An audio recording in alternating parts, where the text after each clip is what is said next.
నిరంతర శివారాధన చేసడం వల్ల పైగా శివనామం పలకడం వల్ల అతడు మహా తేజస్సు వచ్చింది. అందుకే గ్రహదోషంబులు దుర్నిమిత్తములు నీ కళ్యాణ నామంబు ప్రత్యహమున్ పేర్కొను ఉత్తమోత్తముల బాధింపగా నోపునే దహనున్ కప్పగజాలునే శలభ సంతానంబు నీ సేవ చేసి హతక్లేశులు కారుగాక జనముల్ శ్రీకాళహస్తీశ్వర అంటారు దుర్జటి మహాకవి. దీని అర్థం ఏంటంటే గ్రహదోషాలు అలాగే ఏవో దౌర్భాగ్యాలు అని ఏడవడం కాదయ్యా, నిత్యం ఎవడు శివారాధన చేస్తాడో వాడి గ్రహదోషాలు ఏమీ చెయ్యలేవు, దుర్నిమిత్తాలు ఏమీ చెయ్యలేవు.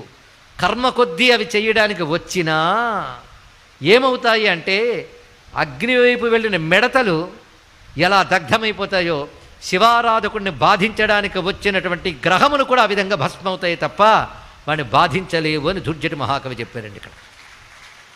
అంతే కదా, అలాంటి వాడి మీద ప్రతికూలాలు ప్రయోగించిన అనుకూలంగా మార్చేస్తారు.